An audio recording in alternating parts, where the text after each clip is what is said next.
Welcome back to the David Pakman Show. My name is Brittany Page from the Page Perspective on YouTube. I would love it if you would take some time to subscribe to my channel over there. You can also follow me on social media. I am at Brittany E. Page on Twitter, Threads, TikTok, and Instagram, if that's your thing.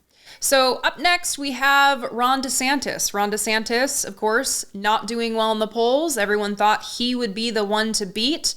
Turns out that was not the case because everyone got a glimpse of Ron DeSantis's personality. So Ron DeSantis is known for his attacks on the trans community. He is someone who uses the word mutilation often when he is discussing trans healthcare. He keeps using the most extreme language, he and other Republicans, because it's intended to radicalize people against supporting trans rights. And we've seen the consequences of this. It leads to dehumanization. It leads to violence against a community that is already vulnerable and needs support. And we just learned this week that a federal judge who is hearing a challenge to a transgender healthcare ban for minors in Florida, as well as restrictions on care for adults, said that Ron DeSantis has repeatedly spread false information about this, specifically about doctors mutilating the genitals of children, which is something we've all heard Ron DeSantis say.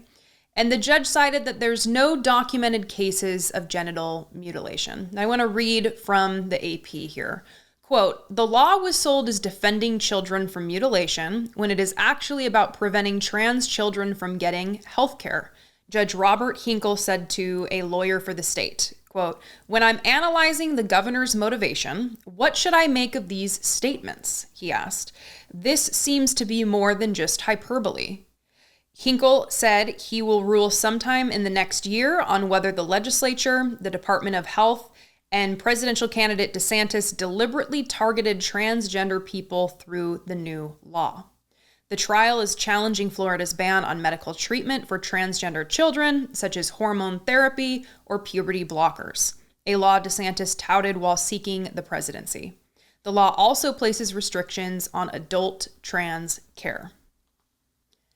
Now that piece is interesting, isn't it? That the law also places restrictions on adult trans care. Because what we hear from the Republican Party often on this issue is that they want these bans on trans care because it, quote, protects children. Now, if it were about protecting children, why would they also go after adult trans care? Why would that be one of their priorities? For me, this issue is similar to abortion. It's a healthcare issue. I don't want someone like Ron DeSantis weighing in on matters of healthcare.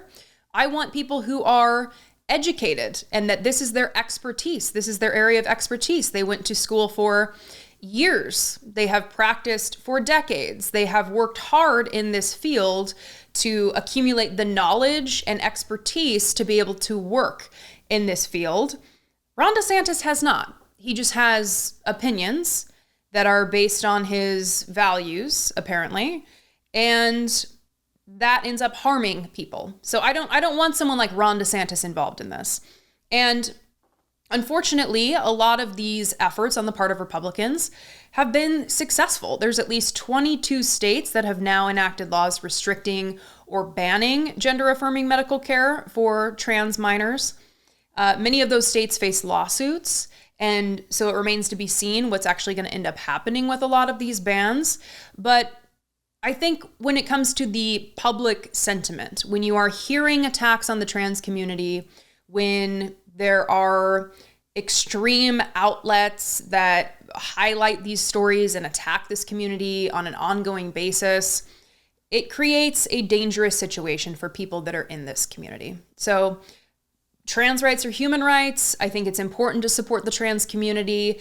I wonder what will happen with this judge. I can imagine, given that there's a lot of radicals that pop up, that this judge specifically just saying that Ron DeSantis is spreading misinformation on this issue, that he's kind of putting himself out there as a target for a lot of these people that are known to threaten judges when they don't like what they say. So it'll be interesting to see how this story continues to play out. and how things go for this judge, but I certainly appreciate him speaking what I think a lot of us know to be true, in that Ron DeSantis is a dishonest character and is continuously spreading misinformation on this issue with this community.